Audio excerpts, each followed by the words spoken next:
மாணவர்கள் அனைவருக்கும் வணக்கம். இந்த வீடியோல பார்த்தீங்கன்னா, நம்ம 10th ஸ்டாண்டர்டோட இம்பார்ட்டன்ட்டான பப்ளிக் கொஸ்டின் பேப்பர் பார்க்க போறோம்.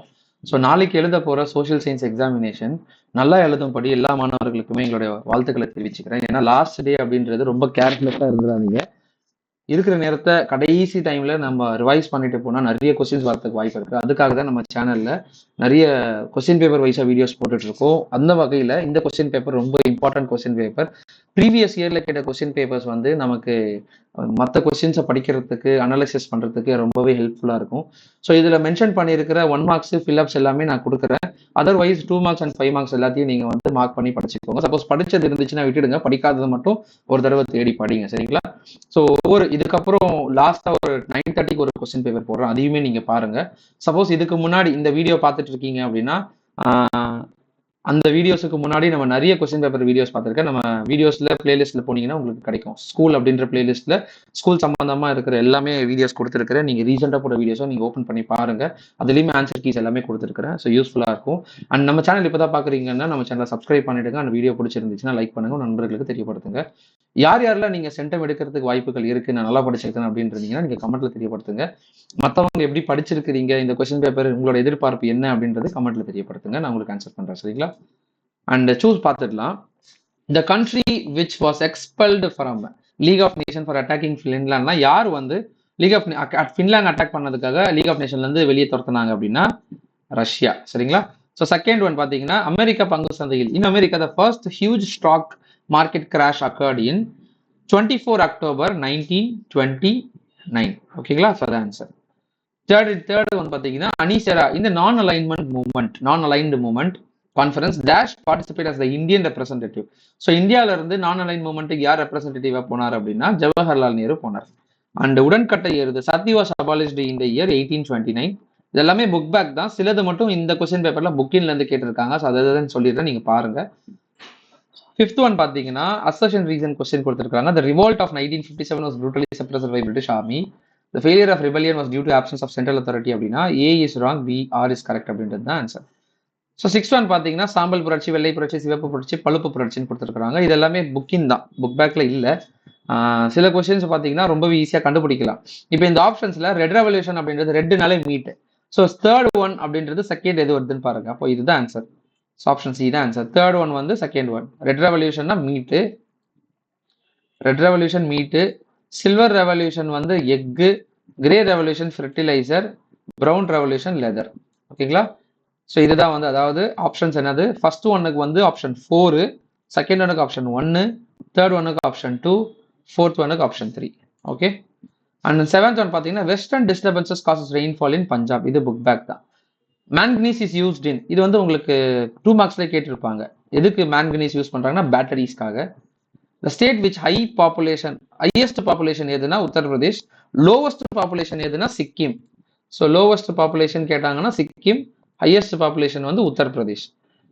In India Tamil Nadu ranks second in dash production. Tea தான் வந்து தமிழ்நாடு செகண்ட் ரேங்க்ல இருக்கு. ஸோ ஃபர்ஸ்ட் எதுனா இந்தியாவில் அஸ்ஸாம் அப்படின்றது தான், டீ அப்படின்றது ஃபர்ஸ்ட் பொசிஷன்ல இருக்கு. அண்ட் செகண்ட் ரேங்க்ஸ்ல வந்து டீ ப்ரொடக்ஷன்ல இருக்கு. One representative of Anglo Indian community to state legislative assembly யார் நாமினேட் பண்ணுவாங்கன்னா கவர்னர் வந்து நாமினேட் பண்ணுவாங்க. லோக்சபா பார்த்தீங்கன்னா பிரசிடென்ட் நாமினேட் பண்ணுவாங்க. ஸ்டேட் லெஜிஸ்லேட்டிவ் அசம்பிளி அதாவது பார்லிமெண்ட் பார்த்தீங்கன்னா பிரசிடென்ட், ஸ்டேட் லெஜிஸ்லேட்டிவ் அசம்பிளி பார்த்தீங்கன்னா governor. McMahon line is a border between. McMahon அப்படின்ற லைன் வந்து எந்த ரெண்டு கண்ட்ரிக்கோட நடுவில் பார்டர்ல இருக்குன்னா இந்தியா அண்டு சைனா. ஸோ இந்த ரெண்டு கண்ட்ரிக்கு நடுவில் இருக்குது. Burma and India, India and Pakistan, India and Nepal எல்லாமே பார்த்தீங்கன்னா ஒவ்வொரு கண்ட்ரி. பர்மா அண்ட் ஒவ்வொரு பார்டர் லைன்ல இருக்கும். இப்போ Burma and India and Pakistan பார்த்தீங்கன்னா ராட்கிளிஃப் லைன்னு சொல்லுவாங்க. ராட்கிளிஃப் லைன்னு சொல்லுவாங்க. பர்மா அண்ட் இந்தியான்னு பார்த்தீங்கன்னா India Myanmar international border. India Myanmar international border. India and Nepal பார்த்தீங்கன்னா உங்களுக்கு சங்கௌலி ட்ரீட்டி லைன் சொல்லுவாங்க. சங்கௌலி ட்ரீட்டி லைன் இது வந்து இந்தியாவுக்கும் நேபாளுக்கும் இருக்கிற பார்டரோட நேம். இந்தியாவுக்கும் சைனாவுக்கும் இருக்கிற பார்டர் பேர் வந்து மெக்மஹான். அண்ட் இந்தியா அண்ட் பாகிஸ்தானுக்கு வந்து ராட்கிளிஃப். இந்த ரெண்டு தான் மேக்சிமம் கேட்டிருப்பாங்க. இந்தியா அண்ட் சைனாவையும் இந்தியா அண்ட் பாகிஸ்தான் தான் நிறைய தடவை ரிப்பீட்டடா கேட்டிருக்காங்க, பார்த்துக்கோங்க. 13th ஒன் பார்த்தீங்கன்னா இம்பார்ட்டன்ஸ் ஆஃப் ஜிடிபியோட இன்கரெக்ட் ஸ்டேட்மெண்ட் எதுன்னு கேட்குறாங்க.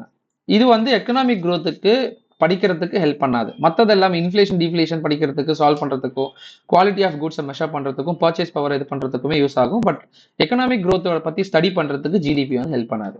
And foreign exchange management act வந்து 1999. மற்றது 2 மார்க்ஸ்லாம் பாருங்க. What do you know about trench warfare வந்து நிறைய தடவை கேட்டது. Duties of pal acres, territories annexed by British and doctrine of lapse பார்த்துருக்கோம். And great depression impact on Indian agriculture, இதுவுமே நான் கொடுத்தது தான். Contribution of Annie Besant Indian freedom struggle, இதை நான் கொடுக்கல. இது ஆல்ரெடி படிச்சிருந்தீங்கன்னா நீங்க ஒரு தடவை ரிவைஸ் பண்ணிக்கோங்க. டிஸ்டிங்கிஷ் பிட்வீன் வந்து இங்க 2 மார்க்ஸ்ல கேட்டிருக்காங்க. சம்டைம்ஸ் வந்து இந்த மாதிரி கேட்கறதுக்கு வாய்ப்புகள் இருக்கு இன்ஸ்டெட் ஆஃப் 5 மார்க்ஸ்ல. List of factors affecting climate, meteorological department warn fishermen, இது வந்து அந்த டிசாஸ்டர் மேனேஜ்மெண்ட்ல வருது இல்லையா, அது 2 மல்டிபர்பஸ் ப்ராஜெக்ட். இதுல 4 கேட்டிருக்காங்க. பட் வந்து உங்களுக்கு 2 கேட்பாங்க மோஸ்ட்லி. ஒரிஜினல் ஜூரிஸ்டிக்ஷன், அப்பேலேட் ஜூரிஸ்டிக்ஷன் சொல்லிட்டு 2 ஹைகோர்ட் ஜூரிஸ்டிக்ஷன்ஸ் இருக்கு. அது 5 மார்க் படிச்சிருந்தீங்கன்னா உங்களுக்கு தெரியும். Guiding principles Panchsheel, 4 Panchsheel principles எழுதணும். 4 names of nutrition programmes in Tamil Nadu, repeated question தான். இண்டஸ்ட்ரியலைசேஷன் கேட்கறாங்க, குளோபலைசேஷன் கேட்பாங்க, இதெல்லாமே பார்த்துக்கோங்க. இது வந்து இம்பார்ட்டன்ட்ல இதுல டெரஸ் ஃபார்மிங் கேட்டிருக்காங்க.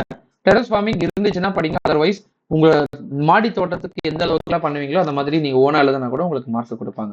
டெரஸ் ஃபார்மிங் அப்படின்னா மாடி தோட்டம் தான். மாடி படிக்கட்டு முறை வேளாண்மை இல்லைன்னா மாடி தோட்டம்னு சொல்லுவாங்க. ஸோ 5 மார்க்ஸ் பார்த்தீங்கன்னா இந்த டைப் கொஸ்டின் பேப்பர்ல ஃபில்அப் கேட்கல, சரிங்களா?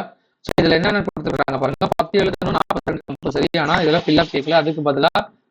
அதுக்கு பதிலாக டைம் லைன் மேப் தான் கேட்டிருப்பாங்க. ஸோ இந்த மாதிரி டைப் கொஸ்டின் பேப்பர்ஸையும் பார்த்துக்கோங்க. இதுல இருக்கிற 5 மார்க் என்னென்ன இருக்கு அப்படின்றத கொஞ்சம் ரிவைஸ் பண்ணிக்கோங்க. மேப் எல்லாமே பார்த்துக்கோங்க என்னென்ன கொடுத்துருக்காங்கன்னு. ஸோ அடுத்த வீடியோல உங்களை சந்திக்கிறேன். வேற ஏதாவது டவுட்ஸ் இருந்துச்சுன்னா நீங்க கமெண்ட்ல தெரியப்படுத்துங்க. இந்த வீடியோவோட அதாவது இந்த பிடிஎஃப் லிங்க் வந்து நான் டிஸ்கிரிப்ஷன்ல கொடுத்துக்கிறேன். டவுன்லோட் பண்ணி படிங்க. எல்லாருக்குமே ஆல் தி பெஸ்ட்.